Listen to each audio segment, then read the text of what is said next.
최근 커뮤니티에 김소영 일대기에 대한 글이 올라왔는데 어마어마했음. 이걸 본 사람들 반응이 하나같이 똑같았는데 제일 흔한 반응은 어릴 때부터 완전 엘리트 코스만 밟아왔다는 거임. 이 글을 읽어드리겠음. 중학교 시절부터 밥 먹듯 절도행각 벌이다 중퇴. 그 후 검정고시로 고등학교 입학. 근데 거기서도 반 친구들 물건 훔쳐서 당근으로 팔다가 담임과학생의 함정수사에 걸려 도망치듯 자퇴. 갈 곳이 없어져 청소년지원센터에 입소해서 또 한 번 검정고시를 준비했는데 거기서도 센터 생활하는 친구들의 물건을 수차례 김빠이 하다가 걸려서 퇴소당함.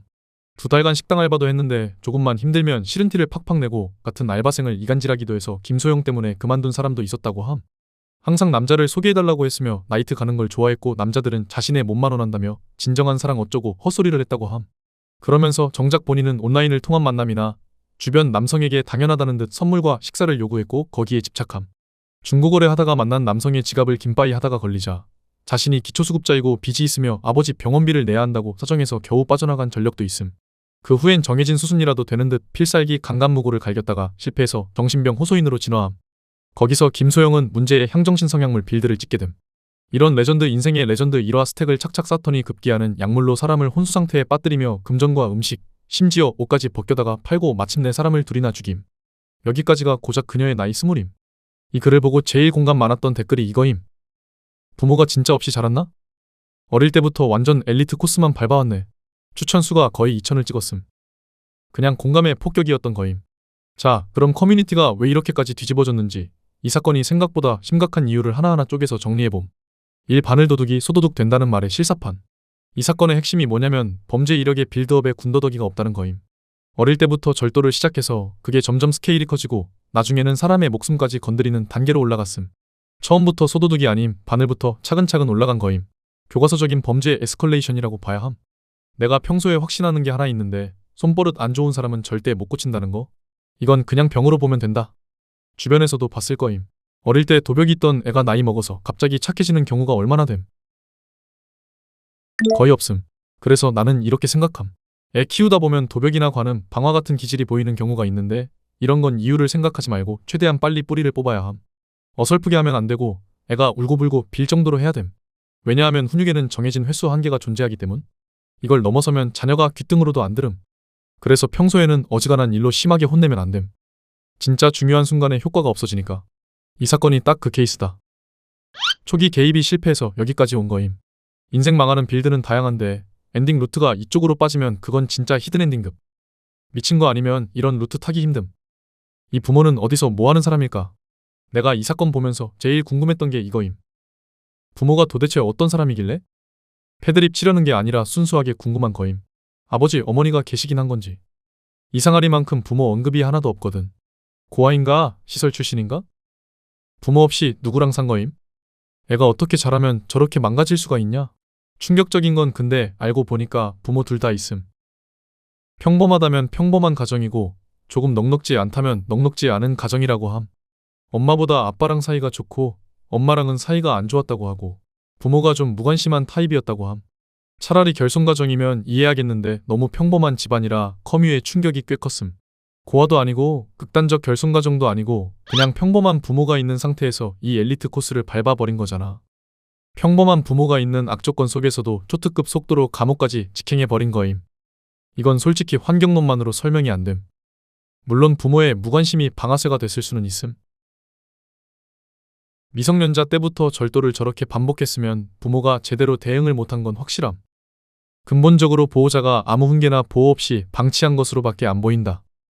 근데 나는 이것만으로 부모 탓을 100% 하기엔 좀 애매하다고 봄. 왜냐하면 비슷한 환경에서 자란 사람 수백만 명 중에 이런 루트 타는 사람은 극소수거든. 그래서 내 결론은 이거임. 환경이 방아쇠를 당겼고 본능이 총알을 장전하고 있었음. 둘 다 맞물린 거지 하나만으로 설명할 수 있는 케이스가 아님. 이래서 이런 사건 보면 어이없는 논쟁이 생기는 거임. 사회가 만든 괴물이다. vs 본투비 괴물이다. 솔직히 둘 다 맞고 둘 다 틀림.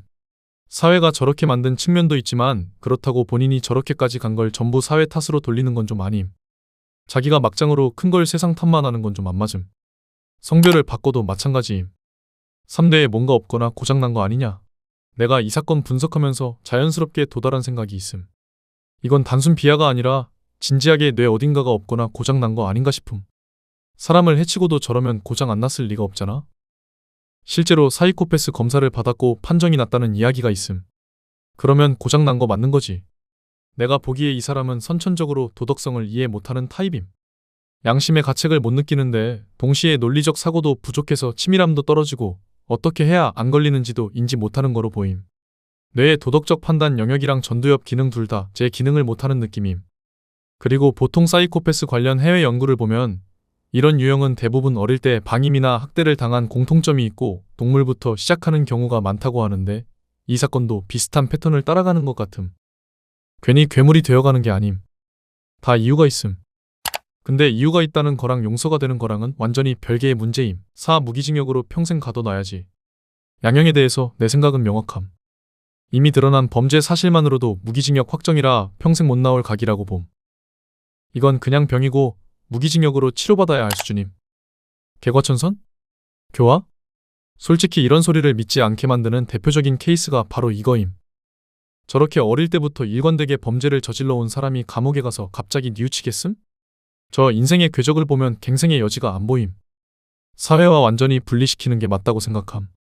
무기징역도 사실 가석방 가능성이 있어서 찜찜한데 이 정도면 평생 격리가 맞음. 밖에 나오면 또 뭔 짓을 할지 아무도 모름. 무고의 무기화 이건 진짜 무서운 거임. 이 사건에서 내가 제일 분노한 포인트가 여기임. 성범죄 무고가 얼마나 악랄하게 무기화되는지 이 사건이 적나라하게 보여줬음. 피해자가 부담 없이 신고할 수 있도록 문턱을 낮춰 놓는 건 취지 자체는 좋음. 근데 그걸 악용하는 인간이 있으면? 피해는 고스란히 무고당한 쪽이 뒤집어 쓰는 거임.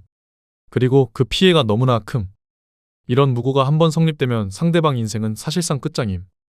설령 나중에 무고로 밝혀져도 이미 사회적으로 매장당한 뒤고 정신적 피해는 회복이 안 됨. 이 사건의 인물은 무고를 그냥 자기 목적 달성을 위한 카드로 썼음. 숨쉬듯이 거짓말하고 그게 안 되면 제도를 악용해서 상대를 찍어 누른 거임. 이건 이 사람만의 문제가 아니라 제도의 구조적 허점이 만들어낸 문제이기도 함.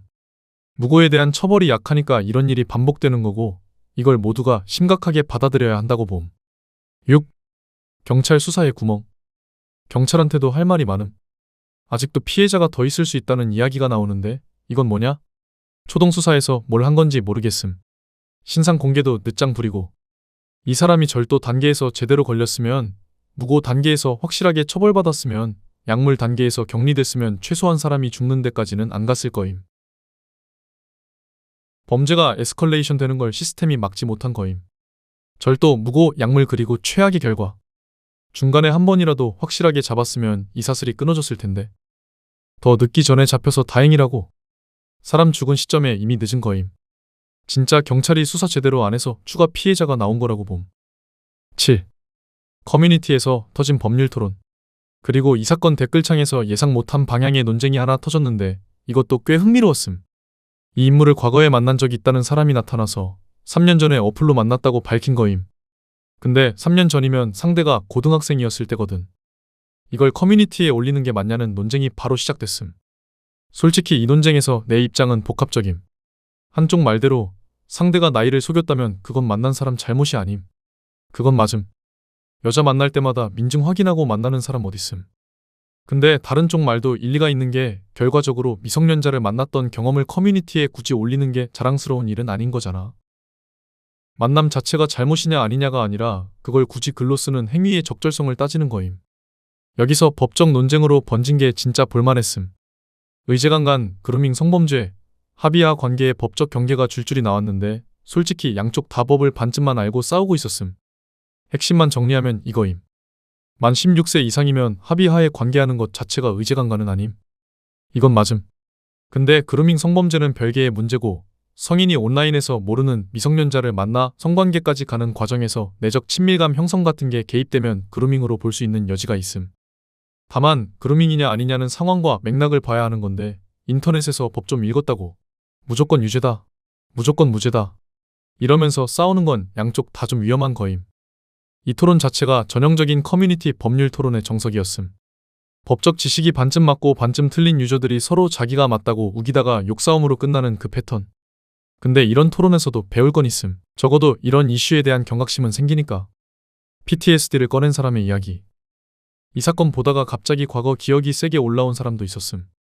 어떤 사람은 마지막으로 만났던 여자가 어린 시절 가정이 파탄났고 중학교 중퇴하고 검정고시로 졸업한 사람이었는데 그 사람도 자해 협박에 폭행 무고에 주변 사람 이간질에 가스라이팅이 극심했다는 거임.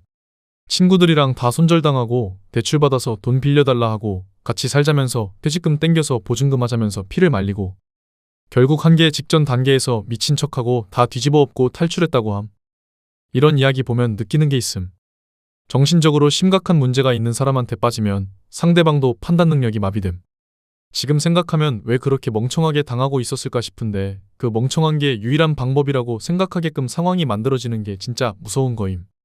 이런 유형의 사람들한테서 나는 몇 가지 공통점을 봤음. 첫째, 내로남불이 기본값임. 자기가 하면 로맨스고 남이 하면 불륜인 식의 사고방식. 둘째, 도와주는 사람을 고마운 사람이 아니라 이용할 사람으로 봄. 이게 진짜 핵심임. 셋째, 자해의 흔적을 보고 동정심 느낄 필요 없음. 이거 말하면 냉정하다고 하는 사람 있을 텐데 현실적으로 맞음. 부모도 아닌데 우리가 보살펴줄 이유가 없고 그런 동정심이 오히려 상대한테 이용당하는 빌미가 됨. 넷째, 제일 중요한 건 우리가 힘들 때 그 사람이 우릴 도와줄 가능성이 거의 없다는 거임. 관계라는 건 쌍방인데 한쪽만 계속 퍼주는 구조면 그건 관계가 아니라 기생임. 거짓말 밥 먹듯이 하는 사람들은 멀리해야 됨. 양심의 가책이라는 게 없어서 무슨 짓을 할지 모르니까. 내 머릿속에 깊게 남은 댓글들. 빌드업에 군더더기가 없다. 진짜 범죄 이력이 쓸데없는 사족 없이 일직선으로 상승함. 영화도 이렇게 쓰면 욕먹겠다. 현실이 창작을 이겨버린 케이스. 넷플릭스 신작 줄거리라고 해도 이질감 없는 수준. 다큐 한 편 뚝딱 나올 소재. 학습의 결과가 그 결말이다.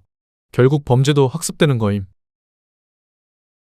인생의 모든 게 거짓으로 점철되어 있다. 한 줄 요약 완성. 거짓말 밥 먹듯이 하는 사람은 무슨 짓을 할지 모른다. 이건 진심으로 새겨둬야 할 말. 내가 이 사건에서 진짜 분노한 이유. 이 사건에 대해서 내가 분노하는 건 단순히 나쁜 사람이 나쁜 짓 했네가 아님. 진짜 분노 포인트는 크게 세 가지임. 첫째, 사회구조의 실패. 절도, 무고, 약물 등 수차례 범죄를 저질렀는데도 시스템이 이걸 막지 못하고 결국 최악의 결과까지 도달하게 놔뒀다는 거임. 경찰 수사의 구멍, 신상 공개의 지연, 초기 개입의 부재. 이 모든 게 합쳐져서 괴물이 완성된 거임. 중간에 한 번이라도 확실하게 제동을 걸었으면 이 지경까지는 안 왔음. 둘째, 무고의 무기화. 거짓 신고가 얼마나 파괴적인 무기가 될 수 있는지를 이 사건이 적나라하게 보여줬음. 이건 이 사건만의 문제가 아니라 구조적으로 무고에 대한 처벌이 약한 시스템의 문제임.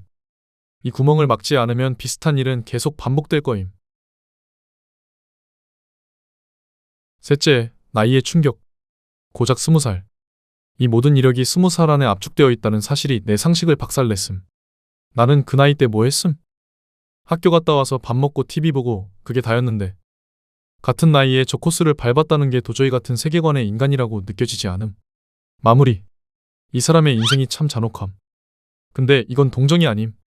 저 인생의 궤적 자체가 잔혹하다는 뜻이고 그 잔혹함이 더 이상 바깥 세상에 닿지 않았으면 좋겠다는 뜻임. 감옥에서 여생을 보내길. 개과천선이니 교환이 하는 소리가 통하려면 최소한 갱생의 여지가 보여야 하는데 이 사건에서는 그게 안 보임. 어릴 때부터 일관되게 체계적으로 빌드업의 군더더기 하나 없이 여기까지 온 사람한테 반성하면 나을 수 있다. 는 소리는 설득력이 없음. 사회가 조용히 실패하는 동안 사람이 죽었음. 그게 이 사건의 본질이고 내가 진짜로 분노하는 지점임. 거짓말 밥 먹듯이 하는 사람 주변에 있으면 제발 멀리해라. 양심의 가책이라는 게 없는 인간은 어디까지 갈 수 있는지 이 사건이 증명해줬으니까.